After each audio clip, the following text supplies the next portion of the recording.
પ્રયાગની અંદર ત્રિવેણી સંગમમાં જ્યારે મહાકુંભ યોજાઈ રહ્યો છે ત્યારે આજે મહાશિવરાત્રિ પર્વ નિમિત્તે શરણેશ્વર મહાદેવ મંદિર હળવદ ખાતે પૌરાણિક મંદિર 500 વર્ષથી પણ વધુ વર્ષ જૂનું પૌરાણિક શરણેશ્વર મહાદેવ મંદિરમાં સવારથી લઈ અને મહાશિવરાત્રિ પર્વનું આયોજન થઈ રહ્યું છે, જેની અંદર સવારથી શિવ પૂજા, શિવ મહાપૂજા, રુદ્રયજ્ઞ સાથે 21 કુંડી રુદ્રયજ્ઞનું પણ આયોજન થયું છે। સાથે સાથે જલાભિષેક, સાથે સાથે ભાંગ પ્રસાદ અને અન્ય પ્રસાદ પણ આજે હજારો ભક્તો સવારથી લઈ અને અહીંયા આજે આવી રહ્યા છે અને ભગવાન દેવાધિદેવ મહાદેવની કૃપા દ્રષ્ટિ પ્રાપ્ત કરી રહ્યા છે।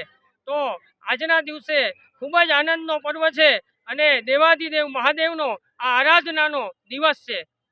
હળવદની ભૂમિ ઉપર શરણેશ્વર મહાદેવ મંદિરના સાનિધ્યની અંદર રુદ્રયાગનું બહુ સરસ સુંદર મજાનું આયોજન થાય છે અને દર વર્ષે આપણે 40 થી 45 ભૂદેવો દ્વારા અહીંયા સુંદર રુદ્રયાગનું આયોજન થાય છે, જેની અંદર રુદ્રાભિષેક, શિવજીની મહાપૂજા, એ સિવાય ભગવાન શિવજી અતિપ્રિય રુદ્રાષ્ટાધ્યાયી એનું અધ્યયન કરી અને એનું આવર્તનનો યજ્ઞ પણ થાય છે। એનું સુંદર આયોજન અમારા આચાર્યપદ દ્વારા બહુ સુંદર આયોજન થાય છે। હું સાણંદથી આવું છું અને શરણેશ્વર મહાદેવમાં હું ખૂબ આસ્થા ધરાવું છું। શરણેશ્વર મહાદેવમાં શરૂઆતથી આજથી 15 વર્ષ પહેલાં જ્યારે લઘુરુદ્રની શરૂઆત થઈ ત્યારથી હું કન્ટિન્યુ બેસું છું અને દર વર્ષે મારો અહીંયા યજ્ઞ હોય છે અને ખૂબ સરસ આયોજન હોય છે।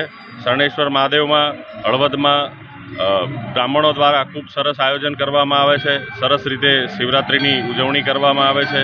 લઘુરુદ્ર યજ્ઞથી અમને ખૂબ પ્રભાવ મળે છે, ખૂબ આનંદ મળે છે અને આખું વર્ષ જાણે અમારું આનંદમય અને ખૂબ જ પ્રભાવિત થાય છે એવી હું શિવજીમાં ખૂબ આસ્થા ધરાવું છું।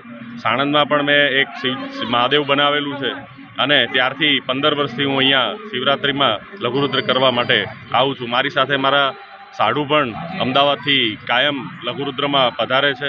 અમારા તમામ ફેમિલી શિવરાત્રિના દિવસે તો હળવદમાં જ હોય છે અને હળવદ એ મહાદેવમય થઈ જાય છે અને અમે લઘુરુદ્રનો ખૂબ લાભ લઈએ છીએ।